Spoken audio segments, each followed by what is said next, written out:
¿Sabes que tus pensamientos programan tu mente y afectan tu vida? Bienvenidos a Mindset con Enrique y Esther Higa, directores del Conservatorio de Música, Adoración y Artes, donde sanarás desde adentro hacia un nuevo camino para disfrutar de un mejor destino. Descubre cómo lo que piensas determina acciones intensas. Rompe patrones y fortalece cimientos en fe, Arte y propósito. Hola, ¿cómo están? Mi nombre es Enrique Higa y mi esposa Esther Blas Higa. Soy director del Conservatorio de Música, Adoración y Arte. Mi esposa también es directora, se encarga de la parte de las finanzas. Yo me encargo de la parte educacional, de lo que es la parte musical y teológica acerca de la música. Ya estamos por terminar un nuevo trimestre. Nos faltan 2 semanas más, 2 sábados más y terminamos. Y empezamos en el mes de mayo otra vez. Creo que es el 9 de mayo, el sábado 9 de mayo, que empezamos el conservatorio, el trimestre de verano para los adultos y el día 16 para los niños. Empezamos en el conservatorio. Hoy vamos a tocar un tema muy importante. Vamos a seguir siempre bajo el contexto del temor de Dios. Sí. Bienvenidos a todos y queremos darles gracias a Dios por tener ese espacio donde podemos expresar lo que Dios ha hecho en nuestras vidas, lo que Dios nos ha mostrado, nos ha enseñado, nos ha llevado de paso en paso. Tenemos 30 y cuántos años de casado más o menos, pero el año 92. 30 y tantos años de casados. Pero vamos a cumplir 34. Pero dentro de esos años, con sus altas y sus bajas. Altas y bajas. Uh-huh. Y yo creo que en todas esas altas y bajas Dios siempre se está glorificando, porque hay momentos que queríamos tirar la toalla, que queríamos decir ya no sabemos, ya no soportamos más nada, pero es Dios el que nos trae, dice la palabra, de triunfo en triunfo y victoria en victoria. Y eso suena fácil, ¿verdad? Suena fácil. Suena fácil, pero no es la fácil. Realidad es que cuando estamos en esos momentos turbulentos, la esperanza se pierde, o por momentos uno dice, estaré bien, estaré haciendo lo correcto ante el Señor. Y ahí donde vienen nuestros pensamientos, de acuerdo a cómo hemos vivido, de acuerdo a las situaciones que hemos estado viviendo, o cómo nos hemos formado de niños, cómo ha sido nuestros hogares, un hogar estable, un hogar desintegrado, un hogar que ha habido mucho maltrato, muchas tribulaciones. Entonces, de acuerdo a esos estándares que hemos vivido, nuestras vidas empiezan a enfrentar a situaciones así como en nuestro caso, desaliento, desánimo, conflictos, peleas y muchas de esas cosas. Entonces, hay más desánimo y todo eso influye en nuestro cerebro, porque todos esos recuerdos guardados en nuestro cerebro es donde afloran cuando tenemos un problema. Por eso que este tiempo que vamos a estar de 2 a 3 de la tarde, los días martes, el programa se llama Mindset, que significa nuestra mente, cómo organizar nuestra mente de acuerdo a la palabra de Dios. Estamos mirando cómo la palabra de Dios puede hacer un proceso en nuestras mentes de sanidad, de primero aceptarnos como somos, primero aceptar la realidad que Dios nos da, que somos especial tesoro, somos hermosos, no importa de dónde venimos, no importa de dónde hemos nacido, si hemos tenido conflictos, si ha habido abusos, no importa, importa, no puedo decir no importa, porque sí importa, sí hace huellas, es una herida que es difícil de cicatrizar algunas veces, pero cuando uno viene a los pies de Cristo, uno dice, el Señor nos abraza y nos dice, tú eres la niña de mis ojos, tú eres especial tesoro, tú eres a quien yo he formado en el vientre de tu mamá.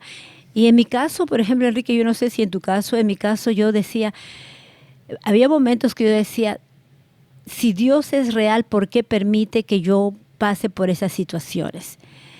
Y yo creo que... Está hablando de nuestra relación matrimonial. Sí, en general. De problemas, en dificultades, general, luchas. ¿no? Por ejemplo, una vez cuando yo era soltera y vivía en el Perú, entraron a mi cuarto y me ataron. Yo estaba durmiendo. Y ese día, gracias a Dios, yo sé que Dios nos cuida. Yo no era cristiana, era jovencita, tendría unos 18 años tal vez. Y entonces yo me había quedado con mi pantalón, mi jean, todo vestida porque estaba arreglando mi cuarto. Y me cansé y me quedé dormida sobre mi cama. Cuando yo despierto, porque alguien me despierta, veo a alguien y yo pensaba que era mi hermano. Yo le digo, ¿qué haces aquí? Y porque estaba despertando, pero tenía las manos atadas, la persona que estaba despertando tenía una venda y era un asaltante. Entonces me arrastró de mi cama al balcón que yo tenía y ahí quiso violarme, ¿no?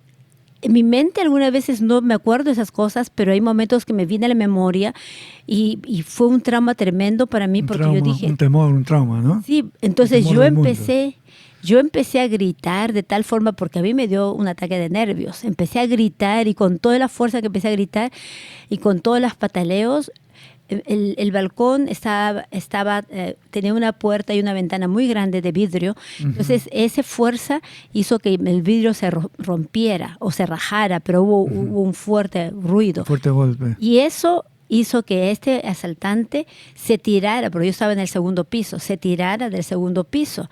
Y ahí donde vinieron mi papá, mi cuñado, mis hermanos, mi mamá, para verme y desatarme. Yo todavía estaba atada, no me podía ni mover. Gracias a Dios que no me metó los pies, ¿no? Pero yo ahorita recuerdo esto cuando estoy hablando acerca de los traumas cuando somos niños, cuando somos jovencitos. Y todos esos traumas influyen en nuestra perspectiva de cómo miramos nuestra vida en adelante. O cómo reaccionamos, ¿no? También. Y cómo reaccionamos. Claro. Porque, por ejemplo, yo puedo reaccionar de una forma si alguien venía, yo por un tiempo, si alguien venía y me tocaba, yo me desesperaba. Entonces... Y tuvieron que tener mucho cuidado conmigo, llevarme a tratamiento, porque yo creo que todo lo que es algo, era como despiertas y ya estás en un problema tan grande que no sabías cómo reaccionar, ¿no? Entonces, pero aquí venimos a hablar acerca de cómo Dios, en su misericordia, y ahí donde yo veo la mano de Dios también. Yo no conocía al Señor como ahora lo conozco, pero aún así yo vi la mano de Dios cuidándome, protegiéndome, porque fue Él el único que pudo haber impedido que fuera más allá esta persona, ¿no? Entonces, ese programa Mindset se refiere cómo nosotros podemos cambiar esa mentalidad tan negativa, tan destructiva, que impide que podamos ser los hombres y las mujeres que Dios quiere para anunciar el reino como Dios quiere, un reino de paz, de esperanza, un reino de propósito, ¿verdad? Entonces, en este día vamos a hablar acerca de un punto muy importante. Estamos hablando en general acerca del altar familiar, ¿verdad, Enrique? El altar familiar, pero nos estamos concentrando en el pacto de Dios, también en la familia. Pacto familiar, exacto. La adoración, el altar familiar. Y ahora, ¿qué es lo que vamos a tratar? Vamos a tratar la familia.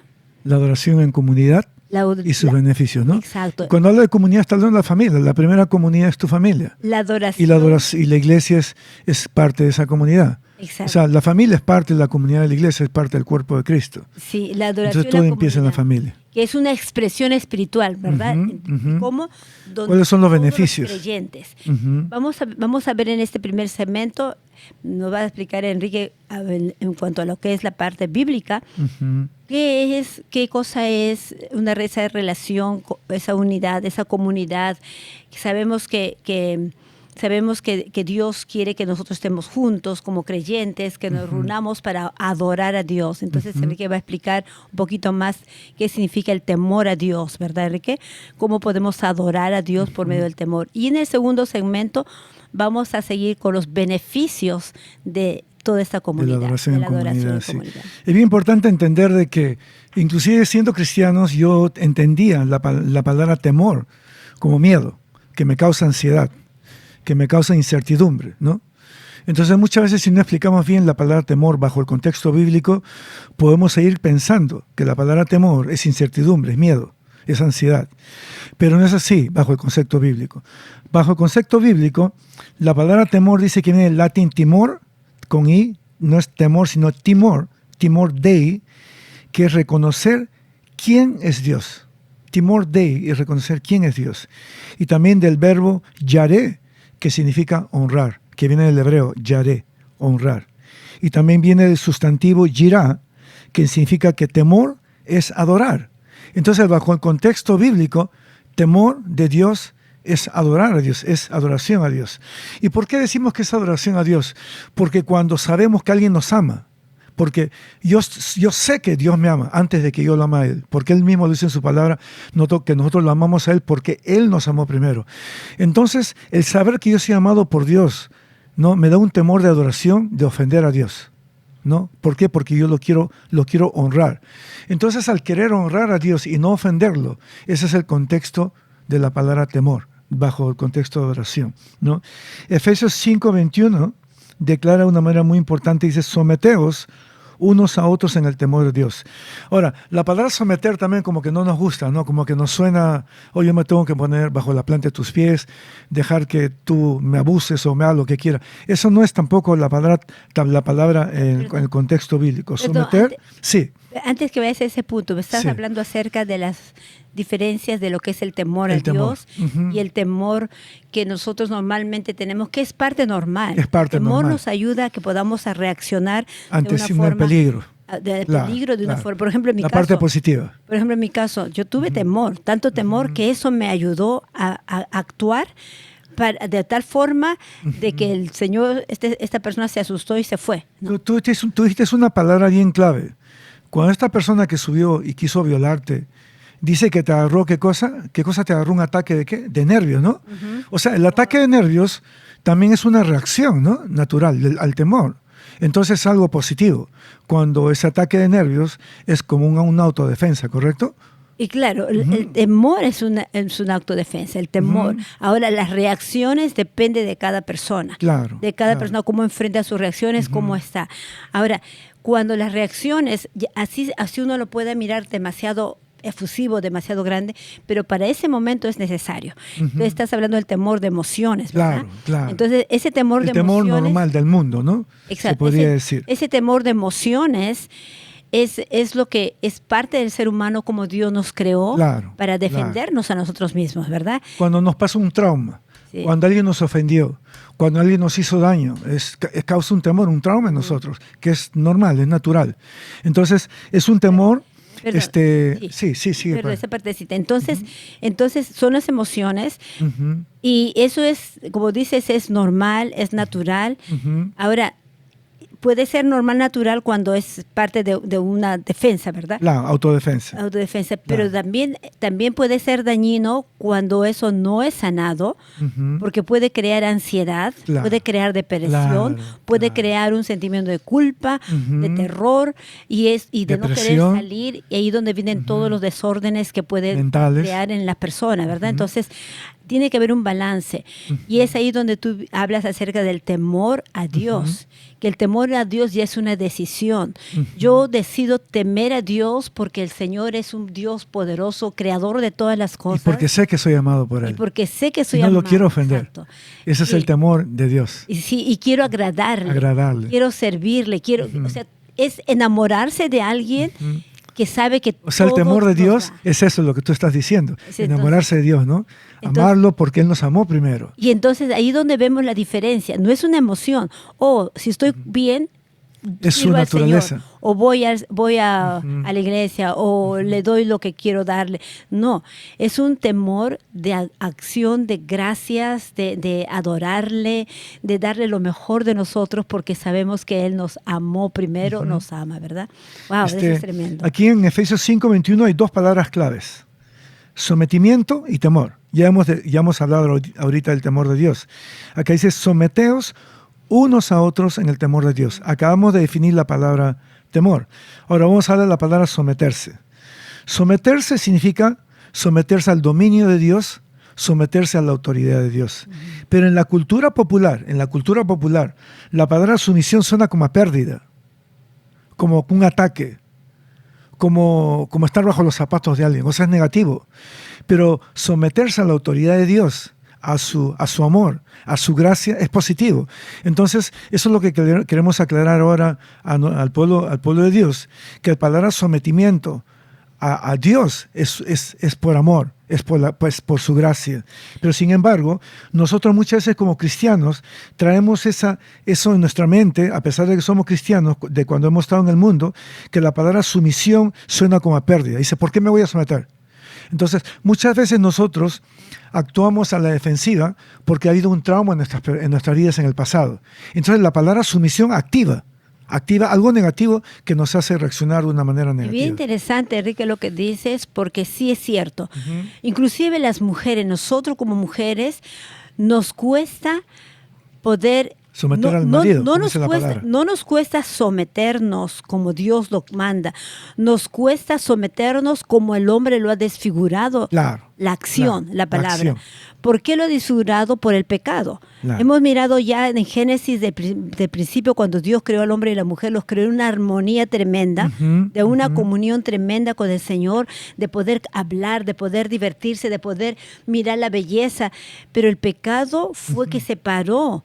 Y cuando el pecado separó esa relación con Dios, Dios les dijo tanto a Adán y Eva, y también a la serpiente, que en ese momento estaba como serpiente, pero era el enemigo de Dios. Entonces les dijo las consecuencias de la falta de obediencia, ¿no?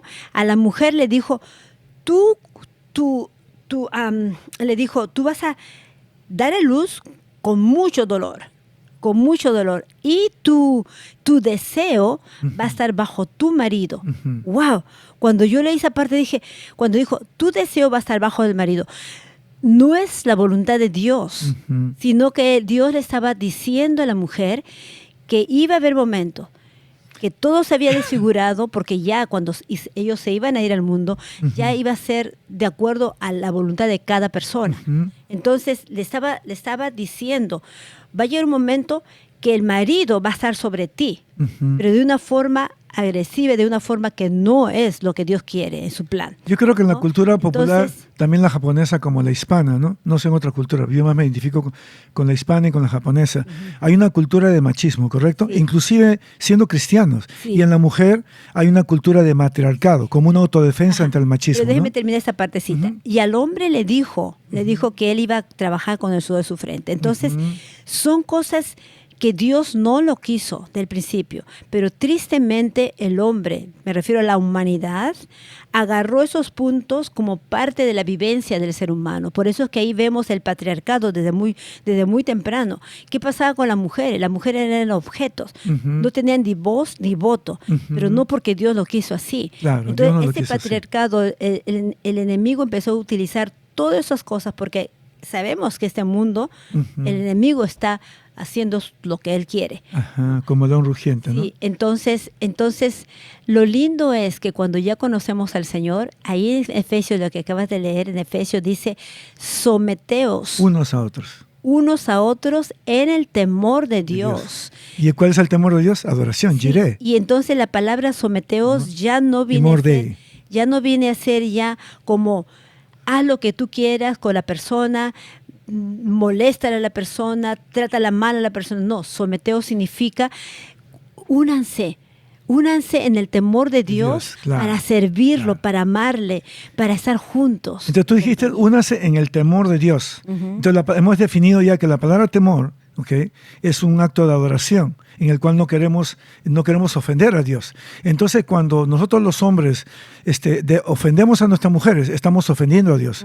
Cuando la mujer ofende al marido, está ofendiendo a Dios. Entonces, cuando hablamos bajo el contexto del temor a Dios, en el temor de adoración, está hablando que los dos, tanto el hombre como la mujer, tenemos que estar sometidos el uno al otro en el temor de Dios.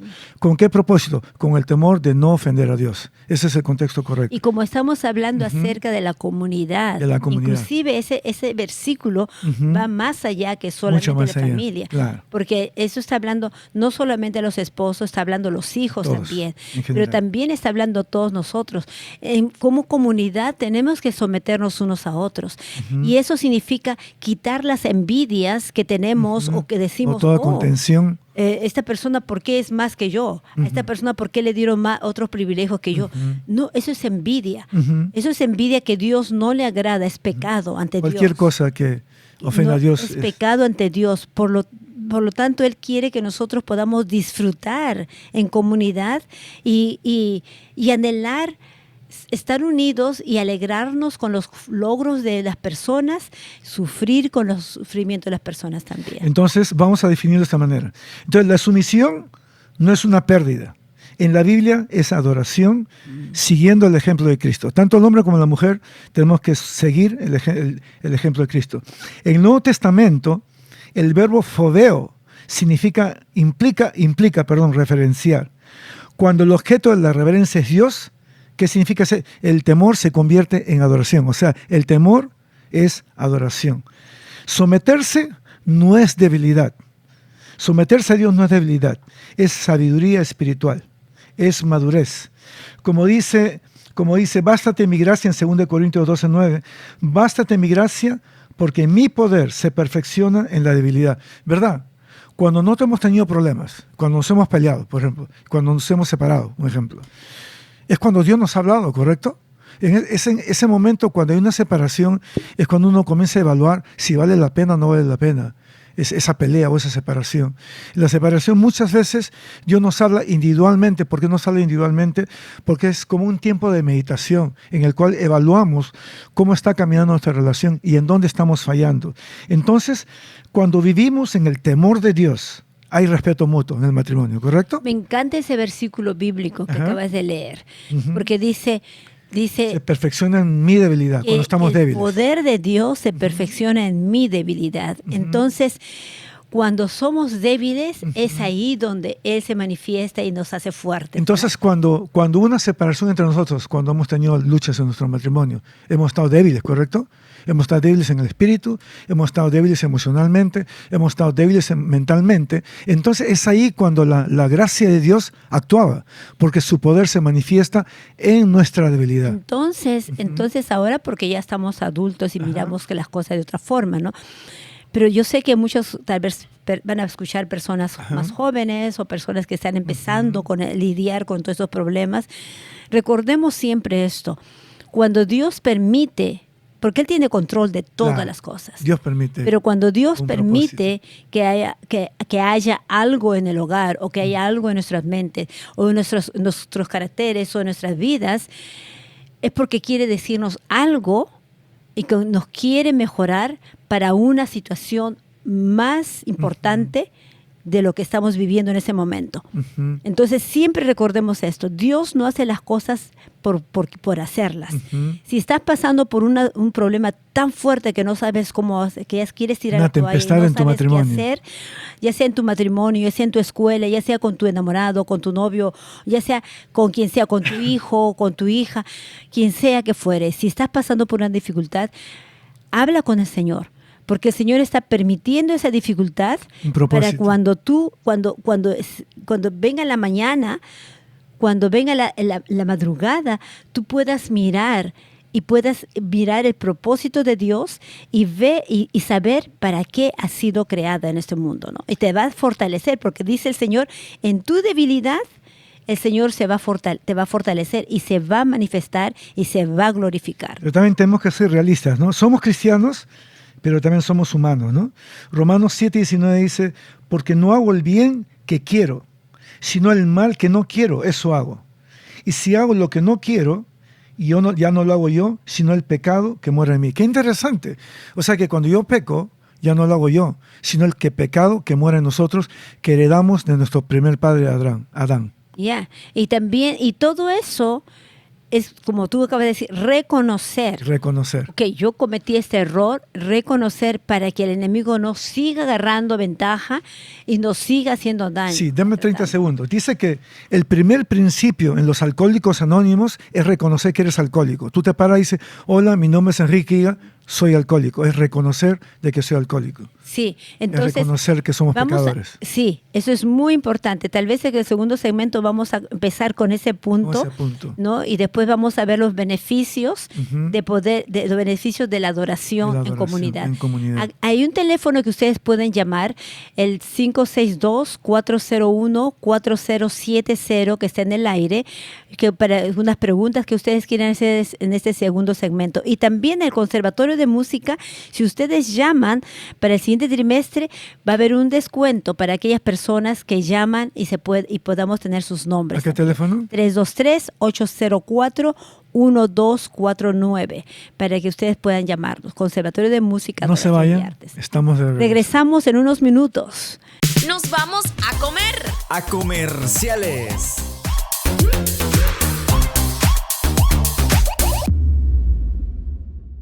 Ya estamos de vuelta. Gracias por esperarnos.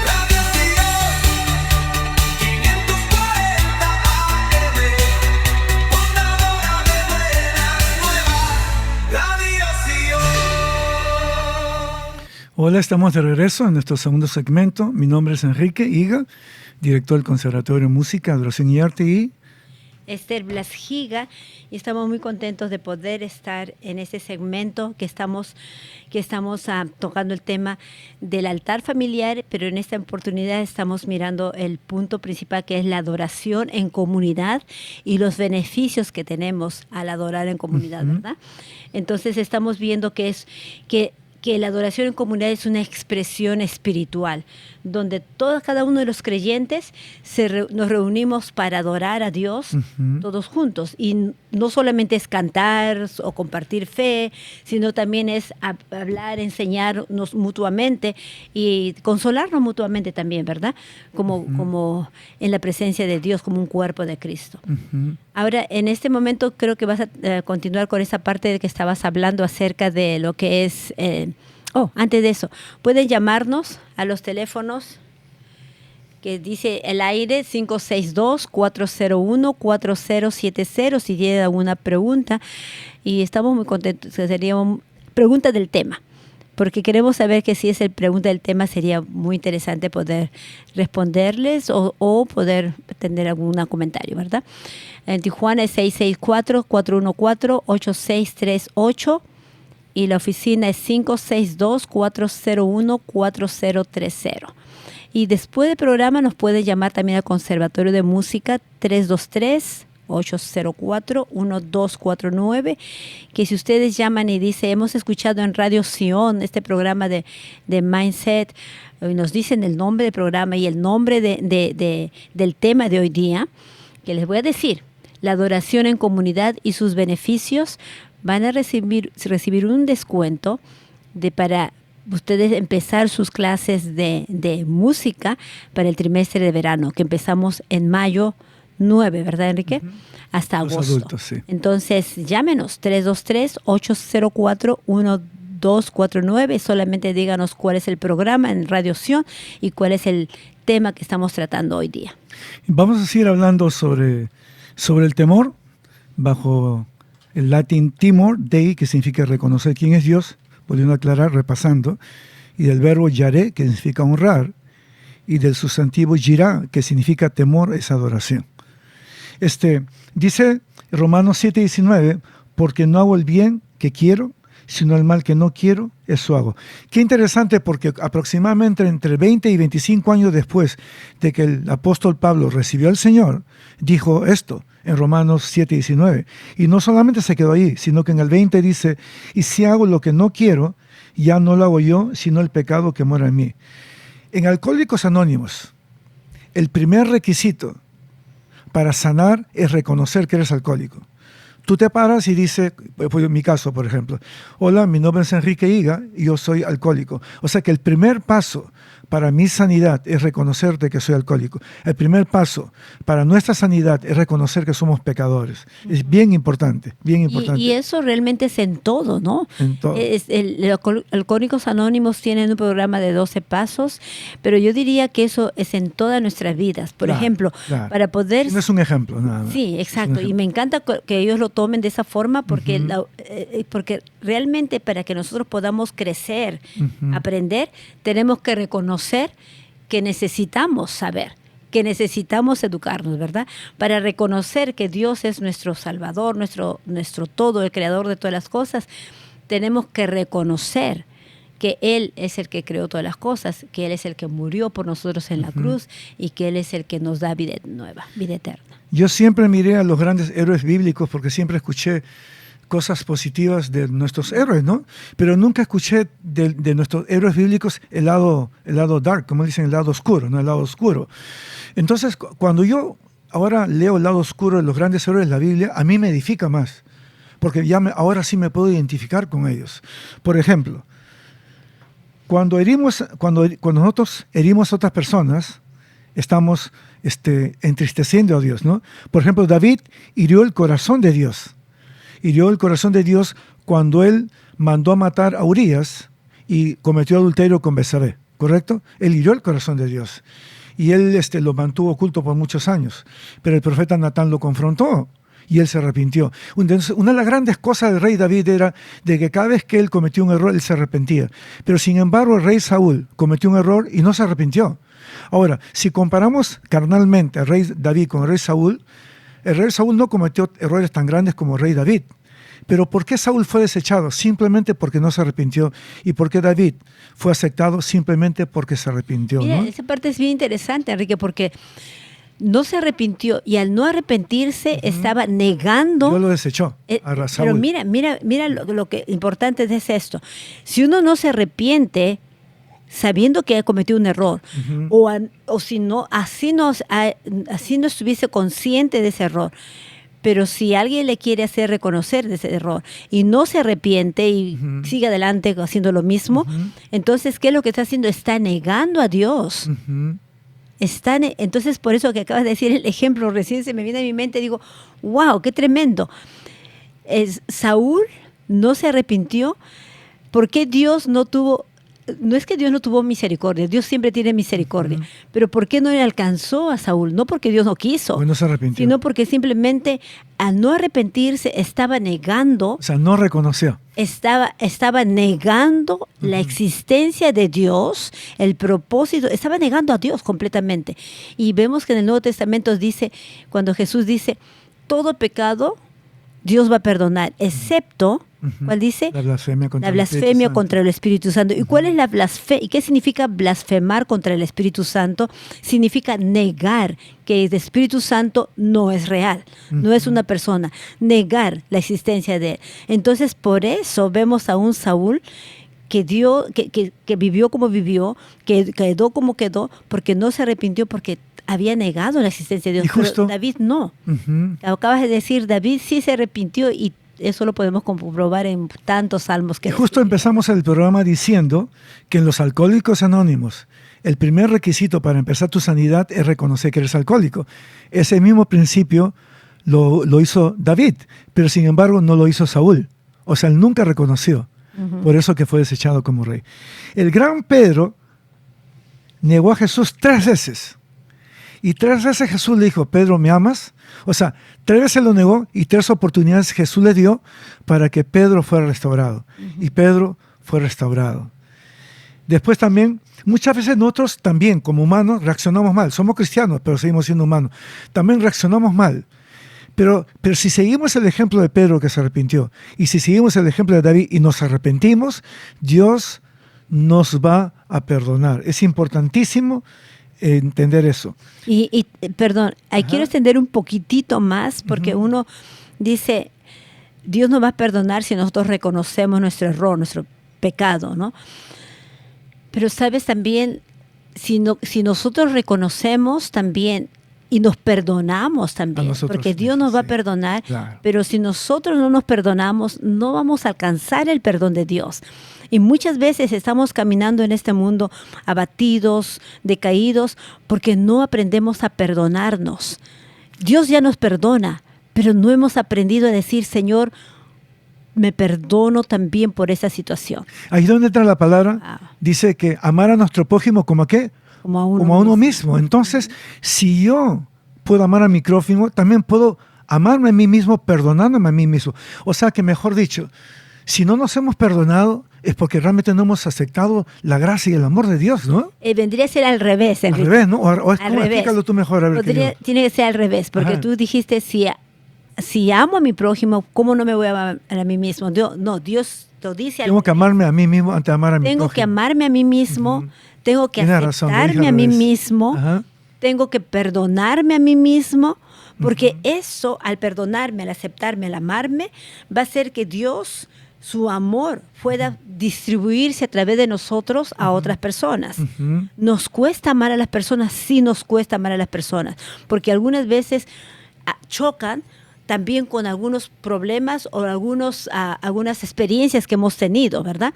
Entonces, por eso es que el Señor dice, perdónate, ámate a ti mismo primero para que después distribuyas ese. Bajo lo que tú dijiste ahorita, significa que si no podemos amar a las personas o si no soportamos a las personas, es posiblemente porque nosotros no nos amamos también a nosotros mismos, ¿correcto? Sí, o no nos hemos perdonado. No tanto, digo, le estoy especulando. No tanto que no nos amamos, porque podemos habernos amado, pero yo estoy enfatizando esa parte.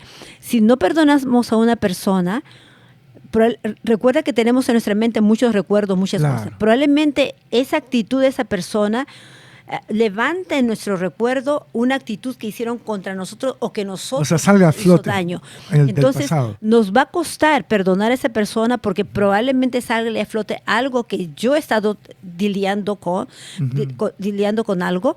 Entonces, y entonces ahora yo poder decir al Señor, Señor, ayúdame, porque yo no puedo amar a esa persona. Me molesta esa persona, me cae, como usted dice, me cae gordo, pesada. Los mexicanos dicen, me cae gordo. ¿No? Entonces, ¿por qué? Entonces el Señor dice, escudriña tu corazón. Le digo al Señor, Señor, escudriña mi corazón. Mira si hay caminos de perversidad y guíame al arrepentimiento. Hay una cosa para poder amar a alguien. Hay una cosa que viene a mi mente ahorita y quiero dejar en claro. Por ejemplo, cuando un marido abusó de su esposa y la mujer lo perdona al marido, y la mujer ya no se comporta como antes. Entonces el marido muchas veces dice, pero si ya me perdonaste, ¿por qué no te comportas como antes? No, aquí hay dos cosas diferentes.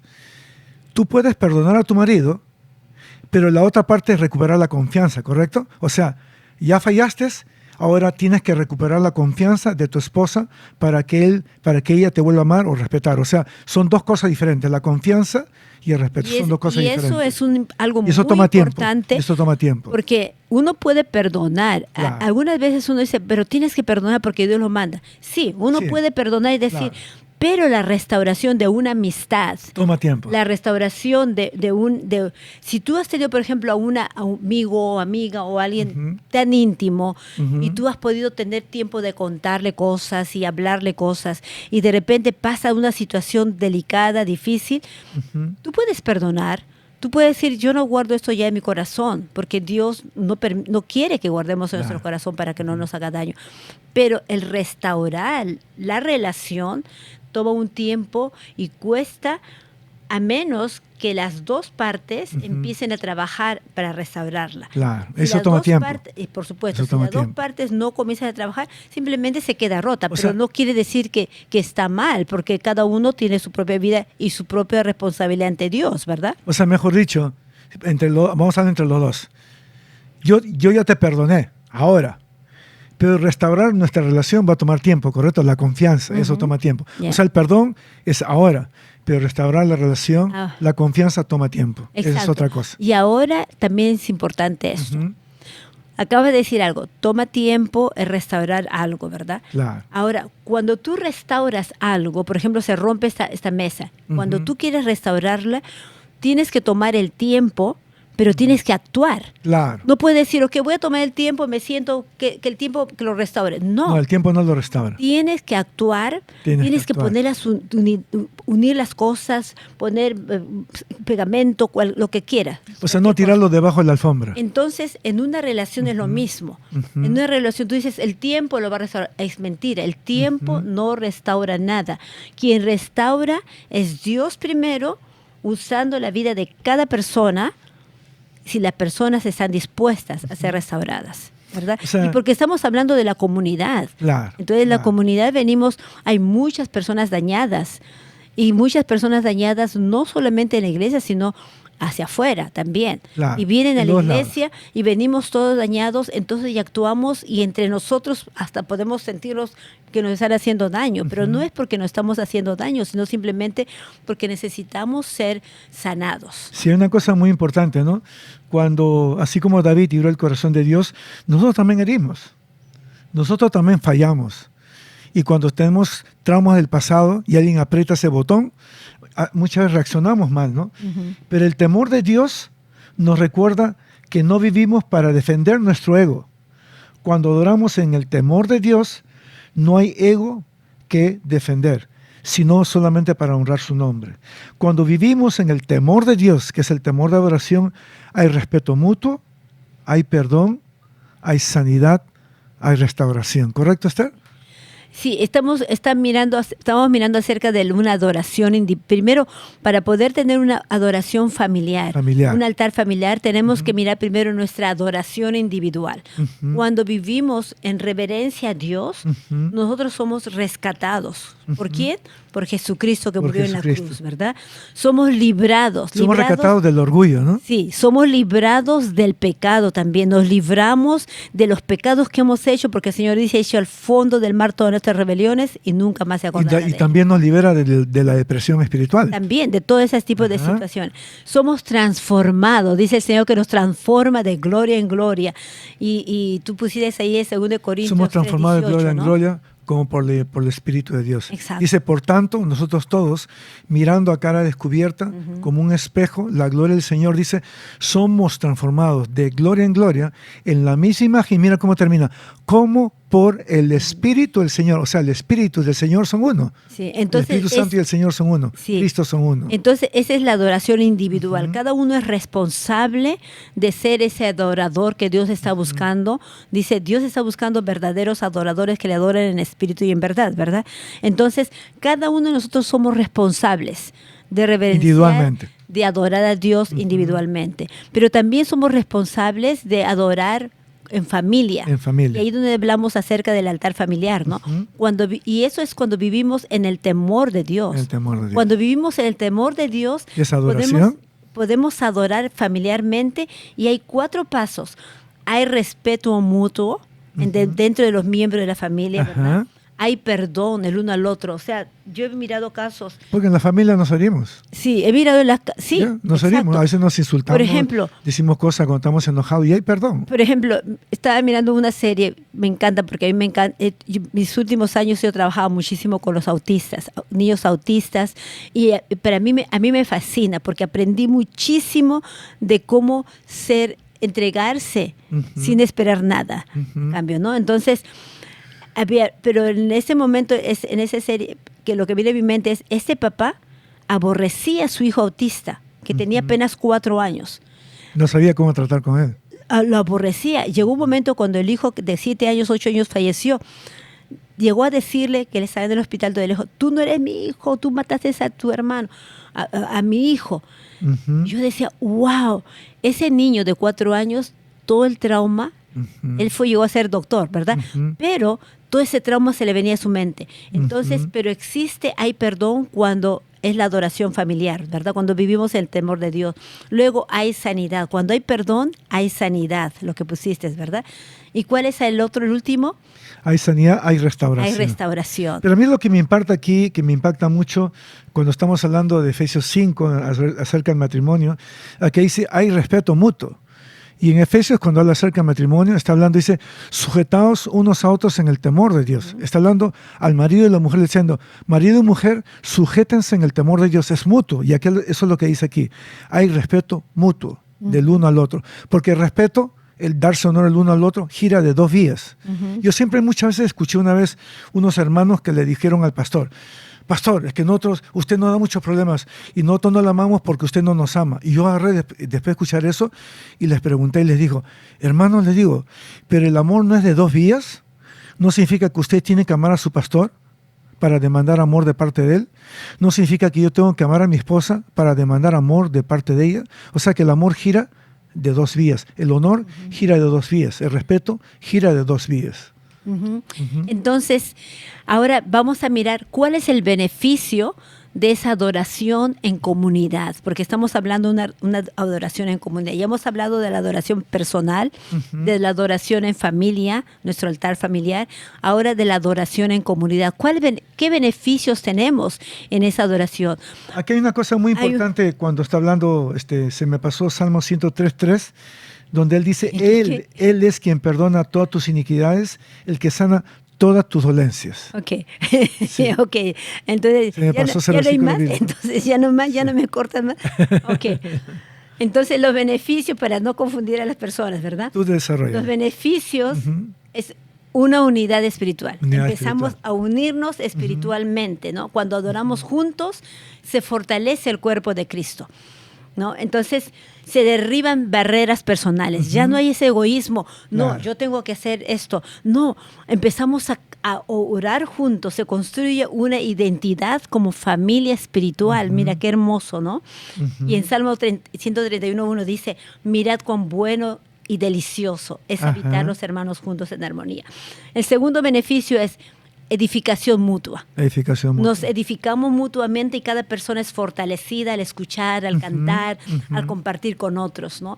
Damos testimonio de la fe, lo que Dios está haciendo en nuestras vidas. La enseñanza colectiva trae crecimiento espiritual. Mira qué importante. En Colosenses 3:16 dice, enseñándonos y exhortándonos unos a otros, ¿verdad? Número 3, dice, manifestación de la presencia de Dios. Oye, tú dijiste enseñándonos y ¿qué más? Exhortándonos. Exhortándonos. Porque la palabra enseñar tiene que ver con el principio de hacer discípulos. Ya.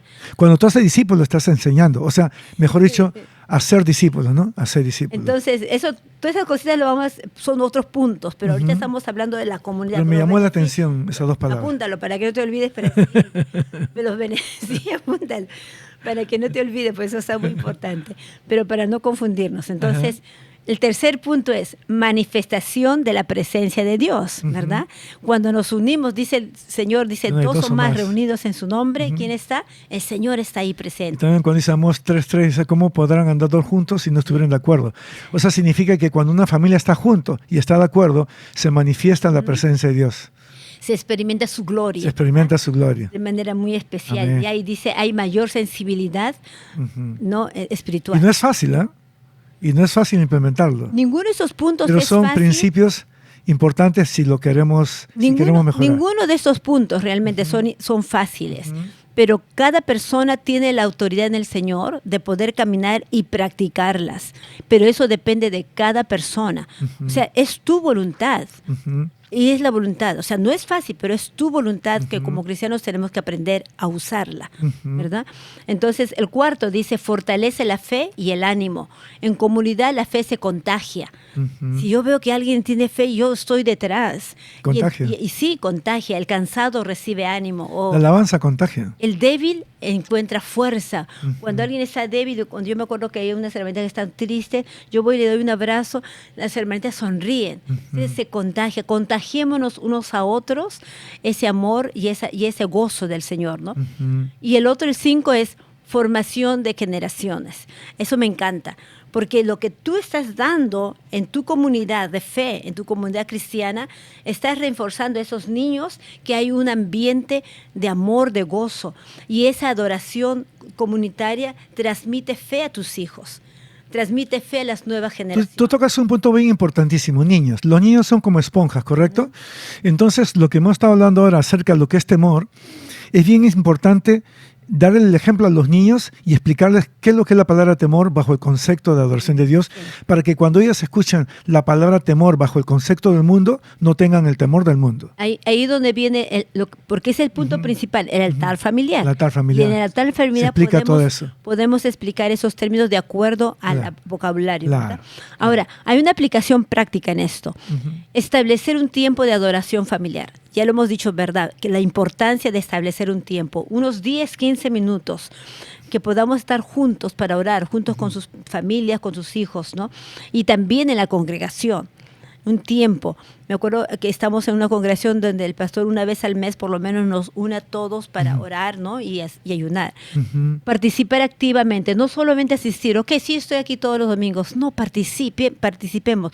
No necesariamente tener un título, ok, tú eres ujier, no necesariamente, pero cuando dice participemos, Ayudando, puede ser necesitamos, si vemos, estar atentos si alguien tiene una necesidad de una palabra positiva de un versículo bíblico, estar atentos a la necesidad de las personas, fomentar relaciones dentro de la iglesia, involucrar a los niños y a los jóvenes. Prestar atención especialmente cuando hay personas nuevas, ¿no? Acercarse a ellas. La adoración en comunidad une, sana, fortalece, forma generaciones y manifiesta la presencia de Dios. Exacto, eso es muy importante. Si hay una persona nueva, deje lo que está haciendo. No vaya con su mejor amiguita. Ya habrá tiempo para eso. Vaya a esas personas nuevas y dele el amor de Dios para que esas personas se sientan bienvenidas. Y que no se sientan solas, ¿no? Exacto. Muy importante, muy importante ese principio. Hay muchas cosas. De repente la próxima semana podemos tocar algunos puntos, pero lo lindo es que podemos saber de que Dios nos ama y Dios quiere una presencia de Él en nuestras congregaciones. Este es Esther Blas Higa, Enrique Higa, Conservatorio de ¿Sabes que Música. tus pensamientos programan tu mente y afectan tu vida? La semana que Sigamos viene rompiendo empezamos patrones, desligando control de emociones y afirmando cimientos en. Mindset, renovando pensamientos, transformando fundamentos. Hasta la próxima edición, uniendo la psicología y la fe hacia un núcleo renovador. Aquí sanas desde adentro, encuentras un nuevo camino y disfrutas de un mejor destino. Mindset.